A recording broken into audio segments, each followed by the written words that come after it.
Now, I had three criteria I wanted to fulfill for the key ships video for this week. One, I wanted it to be a cool ship. Two, I wanted to try and get it done in the 25 minutes I originally set myself to do these videos in. Who sees it? We'll see if that happens. And for the third one, as it's my birthday week, I thought I want it to be. I want it to be something that I connect with that week. Okay, now as I've completed another orbit of the sun, as I've said in all the other videos this week, and I'm not sure which one of these videos will come out on my actual birthday. Well, I know which one, of course, but I'm not going to tell you which one is the actual one. But it's one of the recorded ones this week has actually come out on my actual birthday. Yeah, it's it was pretty much obvious for me what to pick because HMS Queen Mary was actually launched on 20th of March. So she shares a birthday week with me. She does. And the 20th of March was the Thursday when it's alive. So I already told you it's not one of the days where it's alive. It's not that. Although I do have the birthday lunch on the Sunday, so because we have a monthly lunch for the adults. It's just easier once you have enough of them. So yeah, it's Sunday, so there will be probably a slightly longer gap between the Twitch and the brew ships. We'll see what happens. Anyway, HMS Queen Mary. Name for Queen Mary. The lady who was picked by Queen Victoria to marry Albert. What's his name? Albert Victor, I think. Who was her grandson. He dies, and during mourning, it turns out his brother George really liked Mary, and they got together. And so she saw the funeral of Queen Victoria, the coronation and funeral of Edward. Who comes after. Her husband is George, who comes after him. Sees his coronation and his funeral. Has the whole regency crisis of Edward, her son. Sees her son Bertie become George VI. No, that's George VIII. So many Georges. Yeah, I was right the first time. George VI. And sees her granddaughter, Queen Elizabeth, come to the throne.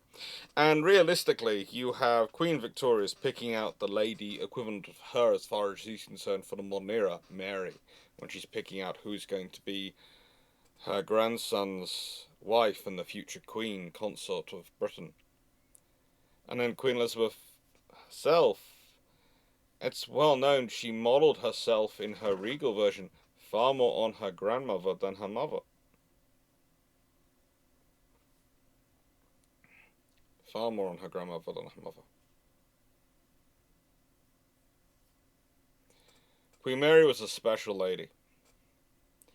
She was a stalwart lady. She was strong and proud, constant, and always willing to do what needed to be done.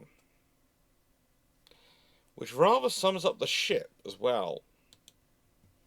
It really does. It sums up the ship. God, they're a battle cruiser of transition. It comes up so often when we're talking about Queen Mary. It's a common phrase, but realistically, we're honestly not telling you the full story. We're calling her a battle cruiser of transition. We should be calling her the Batch 2 Lion. Because basically, they've taken the Lion class, they've taken the ideas of it, and they have improved everything just a little bit. Just a smidgen. And in some ways, she's the least radical design of her generation. She's a battle cruiser, one word. She's designed to fight other battle cruisers. She's designed divide, and she has such things as a stern walk added on. The big radical change with her is they have moved the officers' quarters away from the action stations and to the stern again. They've moved them to the stern. The traditional position for them. And I don't like them being there. I really don't like the officers' quarters being there. But there again, I suppose the theory is, by the time they're actually in action, if there's any officer asleep in the stern, then frankly they shouldn't be in the job. There are also good reasons to have them packed off down the stern. It does mean that they are, how do I put this, out of the way of things. They actually get some rest, they actually get some sleep. And you get a separation between work and off-work time. It was something which the Royal Navy crews had been asking for. The officers have been pretty much campaigning for. But realistically, I would say she's also a holding ship. You see, when you consider Tiger, she's a great leap forward.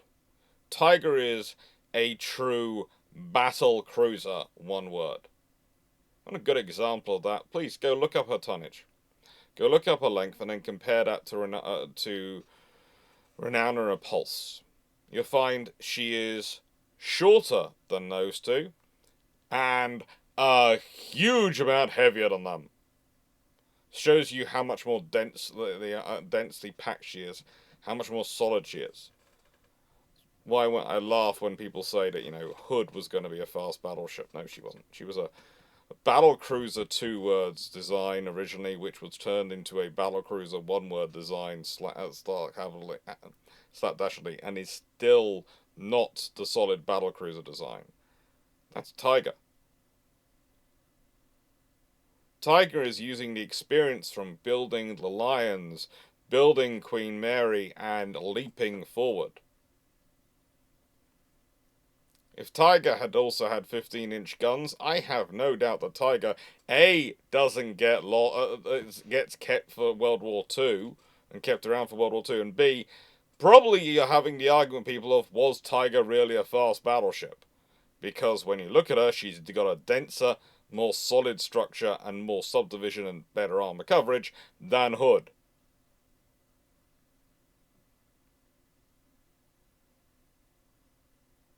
And there is a reason why the progression of development in the Royal Navy goes the Lion class, Queen Mary, Tiger, the Queen Elizabeth class, in their pursuit of fast ships, and then Fisher returns. There is a reason for all of that. Because that's what the Royal Navy's really looking for.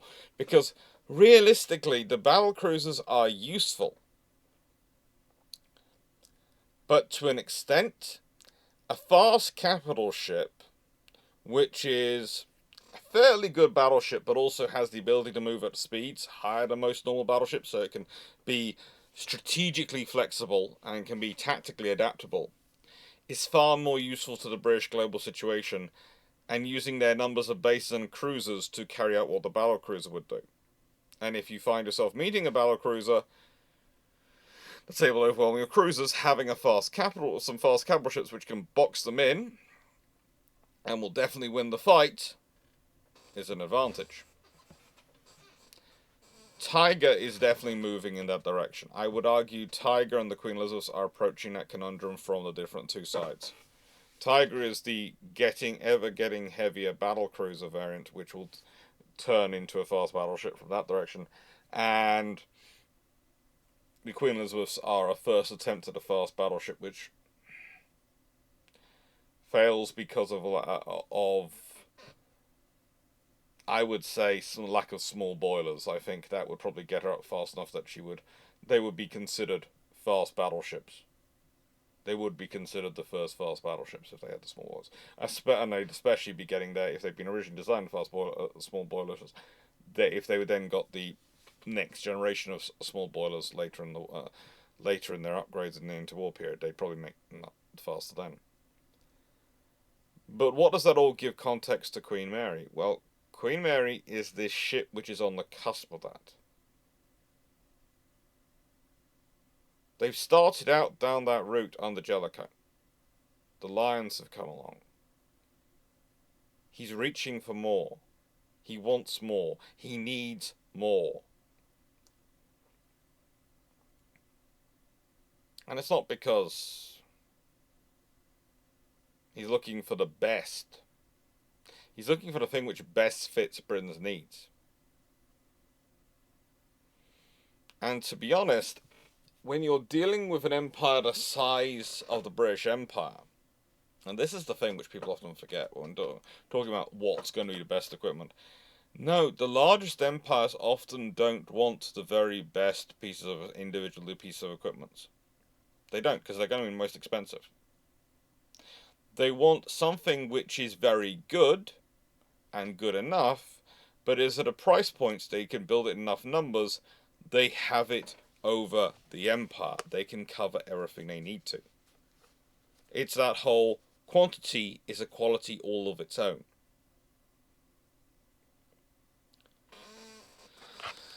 For Britain, this is the point I often get to when I start saying, well, Queen Mary is a transition point because she's also the point at which you start to really realise, and Tighe confirms this, that the battle cruisers are not going to get any cheaper. You're not going to be able to produce enough of those to cover all the missions you want for your large cruisers to do. And in some ways you're skating along on the armoured cruiser generations for that, but this means you now need to start considering what's going to be intermediary between your light cruisers and your battle cruisers. You're going to need some sort of intermediary in that group, in that set. And that's, I've done videos about the alternate history of what our Tiger Cubs come about, 9.2-inch gun cruisers in dreadnought form. There are options there. There are options for all these things. And Queen Mary is at this nexus point of all of that. All those discussions are starting with her.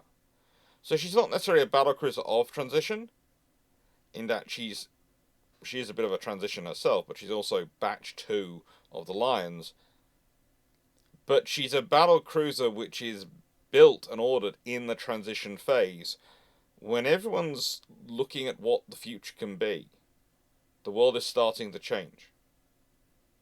And she's a ship which will fight in the Blight, Heligan Blight, the first big battle of World War One in some regards, and she'll also fight at Jutland. And famously, she of course has quite a short career because of Jutland.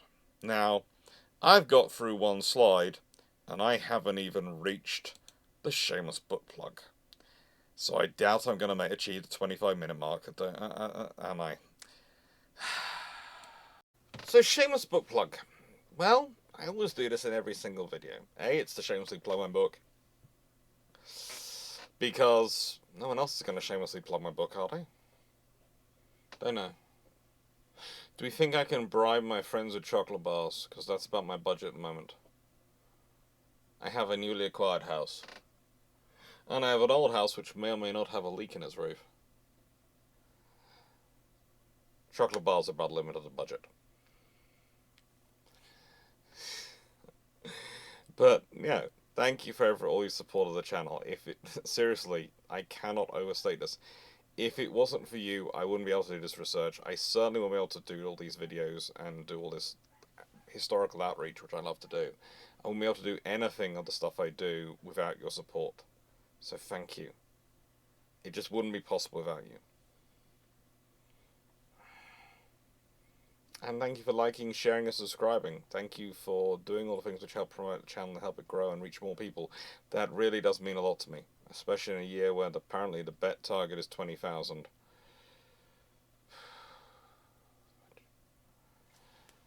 I have no idea. I have no idea. Anyway, to the construction. Now, normally I don't start with construction here. I will talk about the design, I'll talk about all sorts of things first. But there is something really cool about Queen Mary. She is the only battlecruiser built by Palmer's, a yard which goes out of business in 1933. Really shouldn't have gone out of business in 1933. It's kind of like the London Iron Works. There are all sorts of good yards which through various mismanagements by governments at the time, go out of business. Palmer's is one of them. Gets bought by Camel Lairds and gets used at various points in terms of for construction still, but they go out of business in 1933, and the only battlecruiser they ever built was the Queen Mary. And they campaigned for her. I mean, really, they campaigned for her. If you go and look through the history of British battlecruisers and their constructions, there are two names which come up quite a lot. There really are two names which come up quite a lot. Which, when we're talking about them, it's usually, you know, Vickers, Devonport there for the Lion class. But prior to that and after that, two names which come up the most often and always seem to be there are Fairfield and John Brown. Fairfield and John Brown. And in the distinctness of Tiger herself, she's of course a John Brown ship, as is Hood, the Renown class. If I remember correctly, they are Fairfield and John Brown.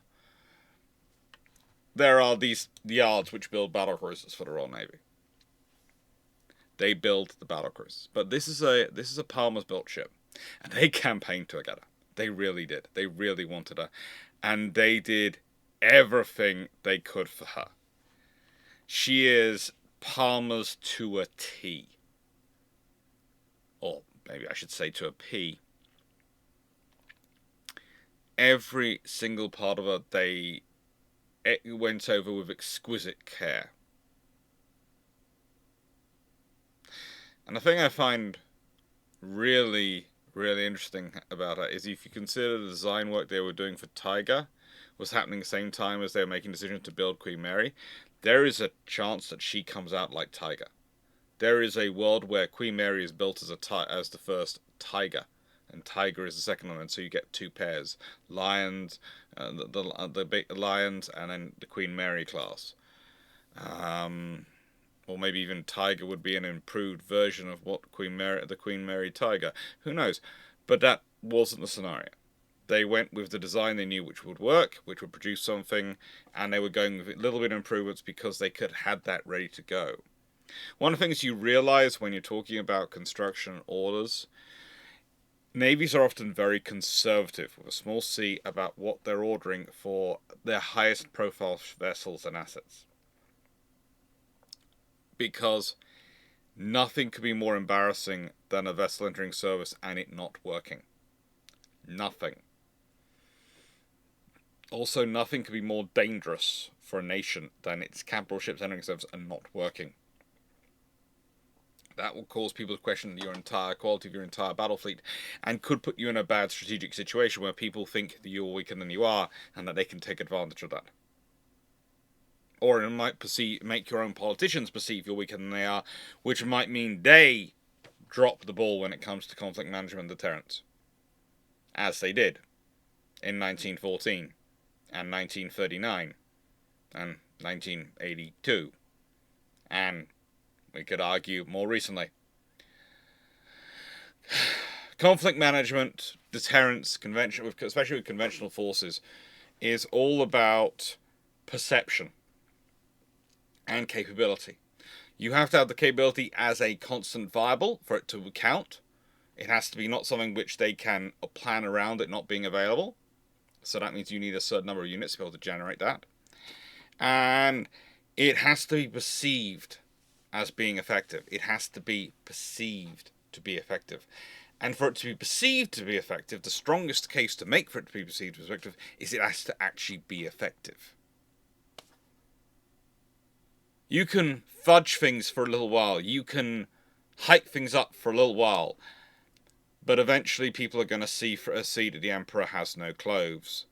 If you're not just eventually they'll just see it. So you have to actually have something going on. Queen Mary is about making that because, as said, there is a progression of fast capital ships going through the Royal Navy. There is a development going on as the concept of what a fast ship and what they want their fast capital ship to be. And it's moving. Started out with Jackie Fisher with the Invincibles, where speed was king. And Indefatigables, where speed was even more kingly. Speed was Emperor.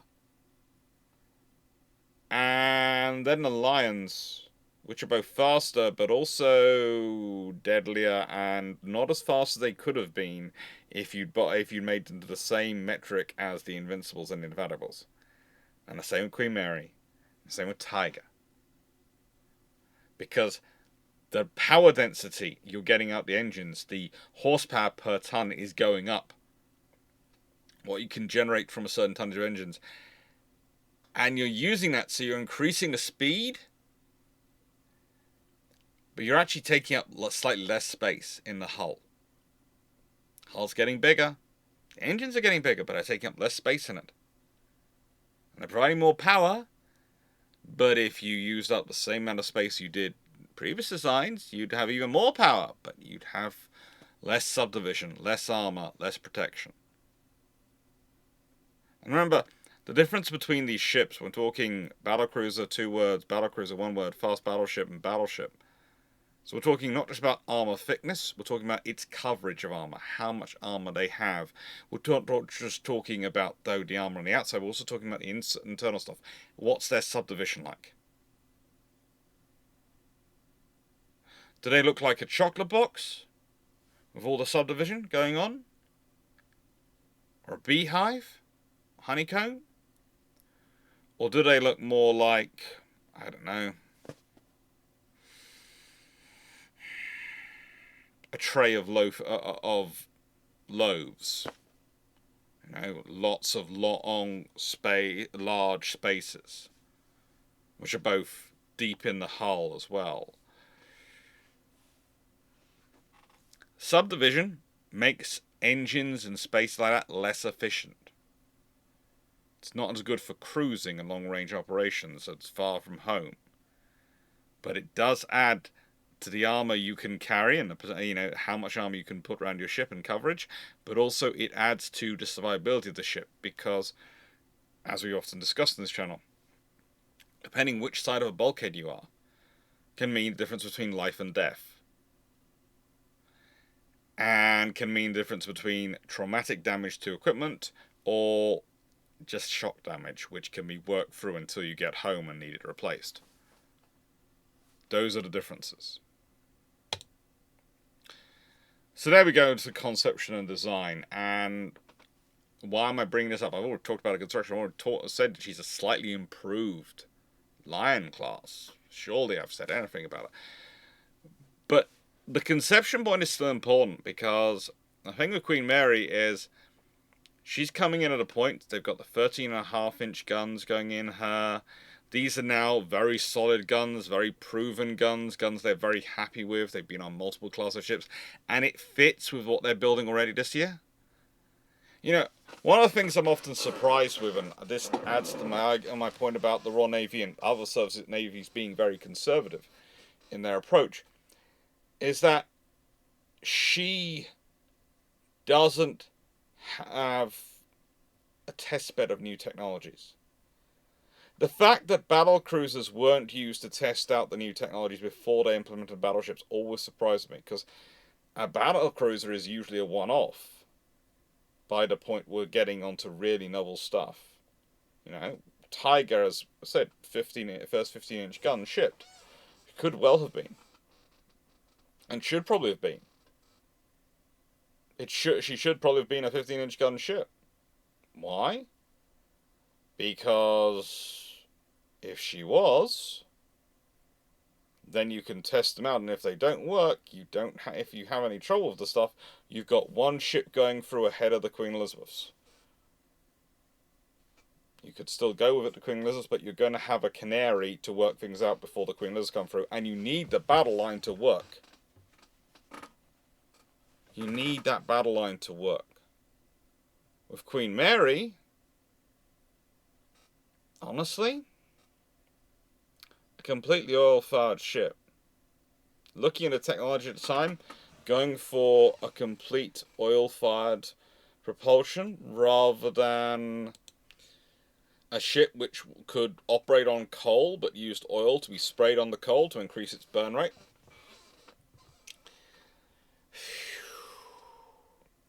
She has 42 boilers arranged in 7 boiler rooms, so that's 6 boilers per room. And she carried 3,600 tons of coal and nearly 1,200 tons of fuel oil to spray on it. It's a huge amount of fuel. It's a huge amount of capacity she's carrying. But they do have oil fuel ships at this point, and it would have been a one ship. Test it out. Test it out on this vessel. But there are good reasons not to. What if the oil doesn't work as well? Also, she's a battle cruiser. Theoretically, she's supposed to go sailing around the Empire. Surely her being able to operate from coal when you have all the coal stored around the Empire is the most sensible thing. Yes, you're building the oil infrastructure, but it's not ready yet. These are all good arguments against it. These are all good arguments against it, but it also makes me sad. Because I think if they had been slightly more adventurous, if their conceptions had been slightly more technologically pushing, they could have actually achieved maybe even that sought after and vaunted warrior moment. Because that's the real thing about warrior moments. They don't just come about. The technology being tested on everything and it was all ready. They just hadn't brought it together. So you need to be testing it out.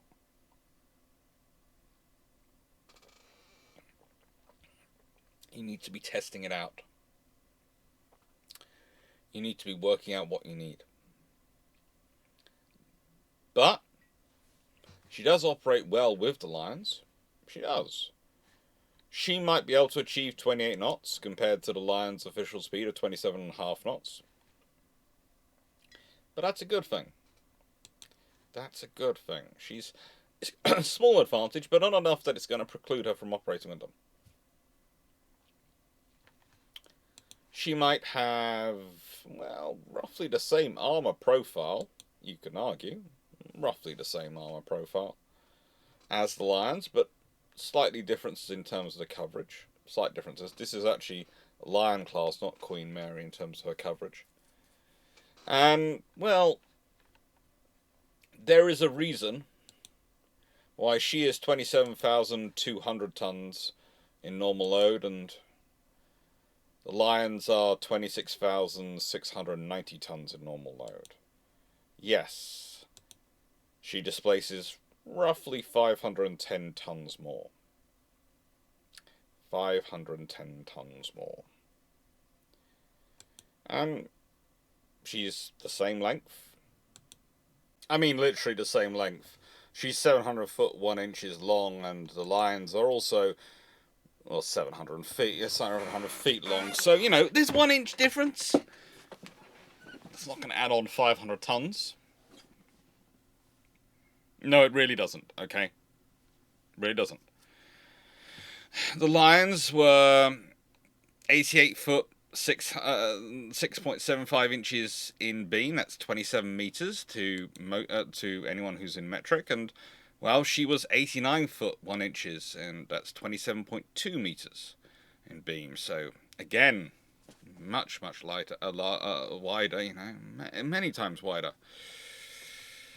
Oh, 20 centimeters wider. And then, well, her draft. 32 foot 4 inches. The Lions, 32 foot 5 inches. She's an inch shallower draft. And that's a deep load for both of them. Both designs. So, she is very much a vessel which is an improved Lion.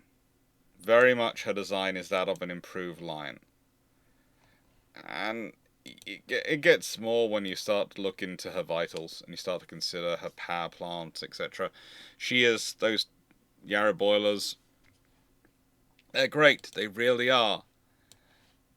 And having 42 of them is going to really help her get to that speed. But, well, 75,000 shaft horsepower. They're driving 2 direct steam turbine sets supplied by Parsons that drive 4 shafts. Each one has a high pressure and a low pressure set, and they have cruising settings to allow for economical cruising speed. All these things are part and parcel of their build. A slight difference she has the arrangement also of her 4-inch guns. She has them spread orientated slightly different than the Lions, and 16 of those. But pretty much, she is an improved Lion. That's what she is. The thing about her is to think about an improved Lion. And that's not a bad thing. But also, I would argue, it's worthwhile noting that she is roughly 400 tons. I said it's 400 tons lighter at normal load than a Renown. Yet is 94 foot shorter. And over a foot narrower, and her draft, well, her draft is actually, deep load draft is deeper. But the thing is, the Renowns also have 42 boilers, and they get 112,000 shaft horsepower from their system. Then she gets 75,000 shaft horsepower. So, they get an extra 37,000 shaft horsepower from the same number of boilers. From 2 geared steam turbine sets. 4 shaft arrangement. They get 32 knots. She gets 28 knots. This is what I've been talking about, the power density going up and the improvement of these things. But, yeah. If you ever need any proof about how the battle crew of the Renowns and Repulse are built under Fisher's guidance and Fisher's influence, you just have to look at how everything else had been developing when he hadn't had direct influence over the selection and construction of ships. And you soon start to realize there is a big difference between a battle cruiser 2 words and a battle cruiser 1 word. And there's also a reason why that it gets very interesting in the middle when we're talking about the battlecruiser 1 words and the fast battleships and the interplay between those two. It's fun. But no, she's a good ship. For her time, for a 1912 vessel, she is a very good, solid design. And you can see that on her service. And her service begins before World War One. She doesn't like some vessels which she enters service and war begins. She enters service in 1913. Her first captain is a guy called Captain Reginald Hall. Now, Reginald Hall is a really interesting gent. He goes on to become Blinker Hall, who's in charge of the Naval Intelligence Division. And he managed to establish from an early point, because he manages to keep various people off her. He established at an early point that she is going to be a private ship. She never gets taken up by an admiral to be a flagship. She's always a private ship. It's rather sad for Hall when in October 1914, due to ill health, he gets recalled to be the Director of Intelligence Division and replaces Captain Henry Oliver. And I do sometimes think about Captain Hall. he was a very smart, very capable man, and whilst, even if he had been aboard Queen Mary, there's no chance of him being at Dogger Bank, because, well, she was in Sir refit for that. He did take part in Heligoland in August 1914. And how Queen Mary behaved in that battle was very similar to how Tiger would behave. And the thing is, to my mind, if Hall had been left there, whilst he wouldn't have got to Admiral as quickly as he did, he wouldn't have got to the other things he did, I wouldn't be surprised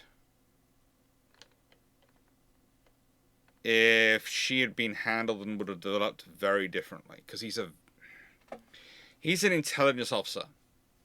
He had served as assistant to the 3rd Sea Lord in their role as controller. And he was a very, very capable officer. He was... One of the things he really implemented in ship design, one of the things he championed when he was with the 3rd Sea Lord and when he was in Queen Mary, was that the petty officers should have their authority boosted. And you think about how can you do this? How can you as a captain influence and boost a petty officer's position in the force? You could make a speech about it. You could talk about it. He does it by 2 things. One, he delegates a lot of authority to them. They already have it, but he makes it known that they're getting the authority delegated to them. And 2, he improves the quality of their quarters aboard ship.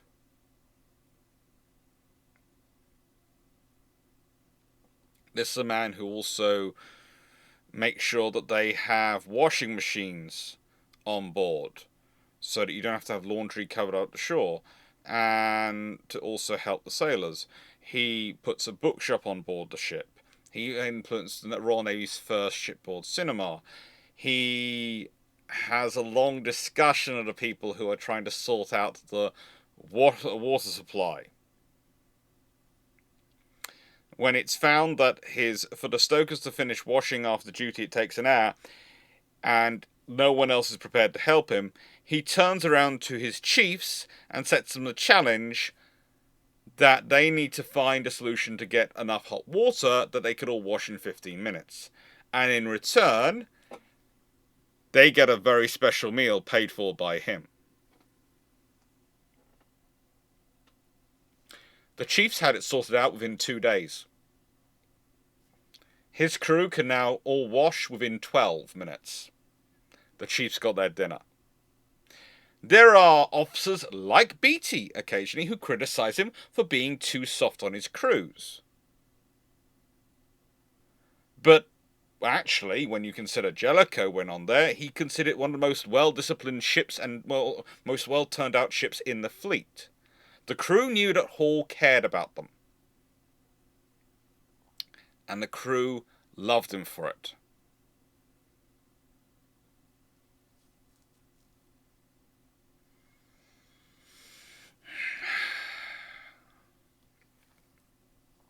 Heligoland was a good operation, and Hall was an instrumental part of that.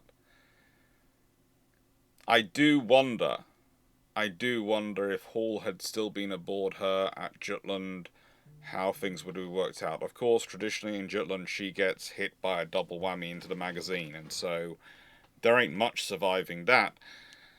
But there is the fact that with Hall around, that's another very senior captain, like the captain of Tiger at the time, who might well go, yeah, how much notice am I going to take of Beatty if he's doing the wrong thing?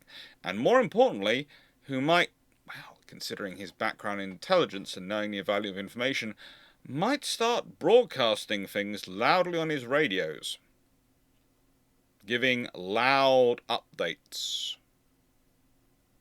He doesn't need to send them to Jellicoe. Jellicoe's people will pick them up if they're broadcast loud enough. And the Germans already know where you are. So he could broadcast it, aim it for home. He's the sort of officer who would think of that. He doesn't.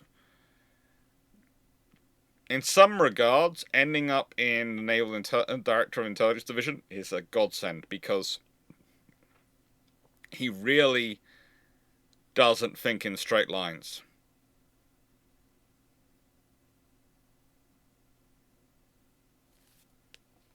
He really doesn't think in straight lines, and he is a wonderful, wonderful, adaptive mind, and is absolutely critical to the success of the British in World War One. He truly is.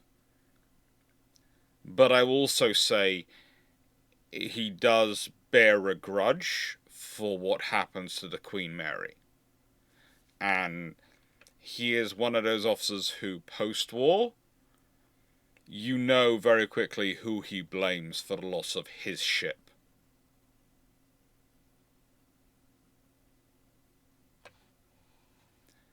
As it is, with her new captain, not a bad man, but her new captain, she was, of course, involved in various operations leading up to and including the Battle of Jutland, where she was lost. And that is what we're going to talk about now. Now, there are some things to note about this ship before we go too far. One of the things is I sort of misspoke but didn't misspeak, because I want to clarify something. The captain, I consider her two captains to be Reginald Hall and Cecil Prose. There is a third gentleman called Rudolf Bettnick, who's Captain Rudolf Bettnick, who commands her between 12th October 1914 and the 30th October 1914. Literally, he is commanding the ship during the interim between Hall being invalided off the ship because he's ill, and Prose being appointed. And they need a captain just in case operations come up, but he doesn't really do anything with us, so I don't include him in the list of the captains. But this is a ship which gets messed about quite a lot in her history. One of the examples was she's originally fitted with the, rather than the Dreher table, she's fitted with the, and I'm going to get this right, the pollen table, the pollen director system. And when she's due to have the proper director fitted, they've decided to put a proper director in her. Good old Winston Churchill gets involved, because she's slated to receive a director in 1913. She was part of the special 12-ship order they had to upgrade the fire control. She doesn't get it till May 1915, so she's had it for a little bit over a year when Jutland happens. Possibly as late as December 1915. We're not quite sure. Might be even less. And the reason she doesn't get it is because Winston decided to have another idea. It's surely not a good plan to pull the Queen Mary to pieces the moment she's been completed for sea. In any case, she ought not to be out of action while the Invincible is rearming. I'm not convinced that there is any extreme urgency for fitting her with a director. The literal thing which makes the long-range fire control possible, which is how battle cruisers use their speed to dictate the range of engagement to best suit them, is dependent on having the actual fire control to accurately achieve engagement at that range. At that range. So yes, there is some urgency, Winston. There is. Trouble is Winston Churchill. He makes many, many good decisions, and he is right many times.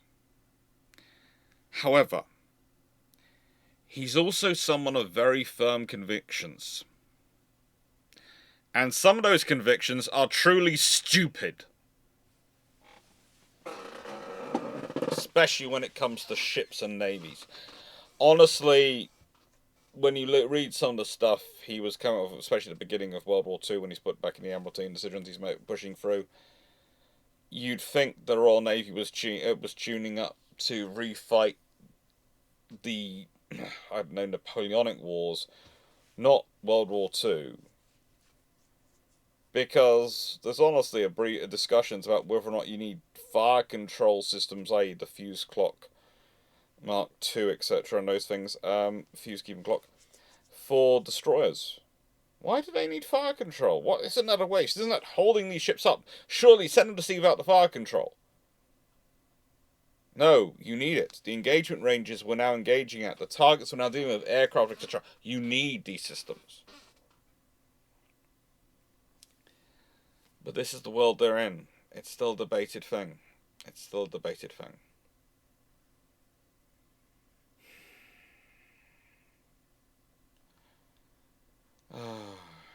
She's got good fire control systems, realistically.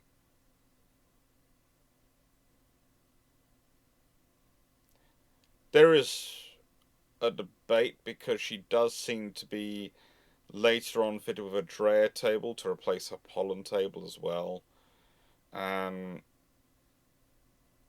she carries a Dreyer turret control table in B turret. Potentially, X turret also carried one, as it was also considered a control position.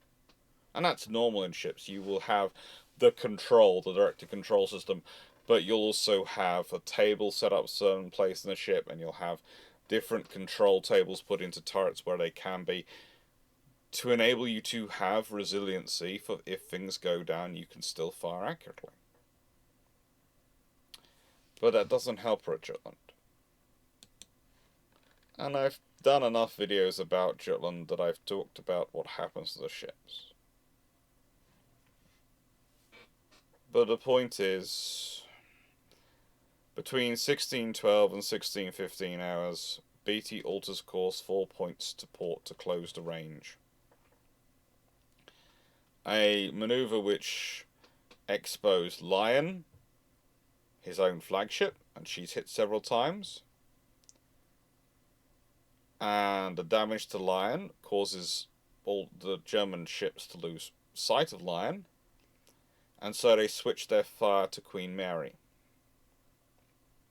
Because she was the second ship behind Lion, she was supporting it. They assumed her to be actually be the Princess Royal, not the Queen Mary. Queen Mary's firing back quite happily. She hit Seydlitz at 16-17 hours and knocked out secondary armament. But Queen Mary herself receives 2 hits from Seydlitz. We're not really sure what those did. But then they hit the face of Q turret, knocking out its right-hand gun. And when the range is down to 14,000 yards, that's a little over 13 kilometers, BT turns 2 points to starboard, open the range again. Now remember, battle cruisers are supposed to fight at range because they have less armor. They're supposed to maneuver. They're supposed to use distance as their armor. Commanders are supposed to understand this fact. His decision, though, comes too late because the Flinger is starting to actually bear in hard on Queen Mary.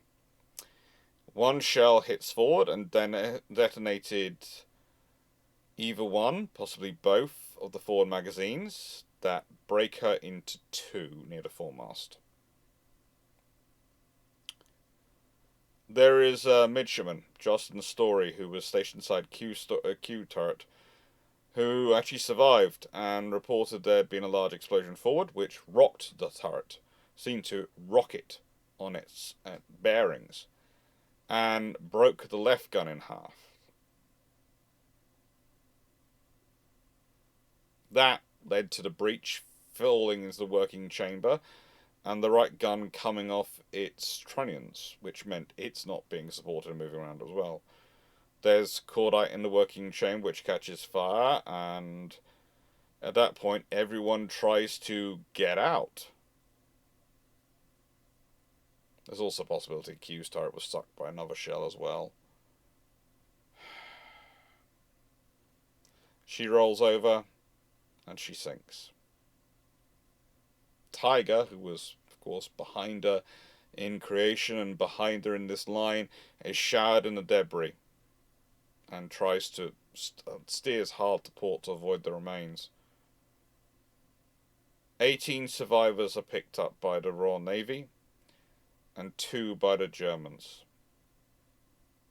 1,266 men are lost. 1,266 men are lost. Because a ship with 9 inches of armor is engaging the enemy at 13 kilometers. When she has guns which, Lord bless them, have a range of what? 21 kilometers?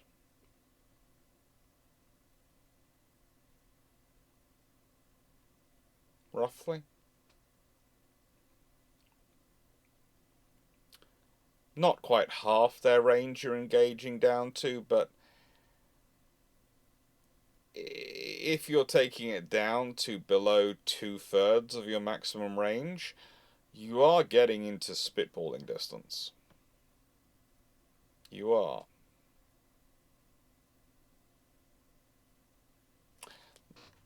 Did I include the picture back here?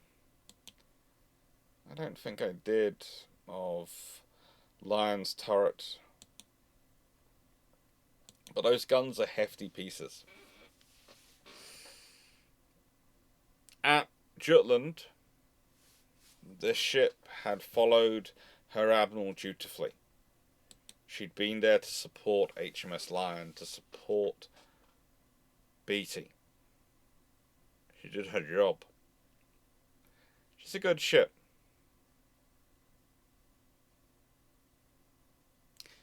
And getting hit in the magazines, it doesn't matter what ship you are, that's almost always going to be a death blow. Unless you can rapidly flood your magazines, and you've gone also managed to do that in time.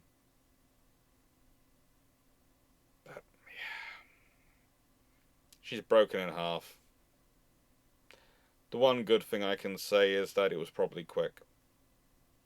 Very, very quick. The amount of shock and damage that hull took would have taken in that. But still, it's a waste. It is a waste. With ending these videos, I always finish with a question. And the question is this: what do you think happens if the Royal Navy is slightly more adventurous? They do use their battle cruisers, as I discussed earlier, a bit more to experiment and develop. I.e., Queen Mary's as she is, but she's an oil-fired ship. And she was built historically, but is an oil-fired ship. Entirely oil.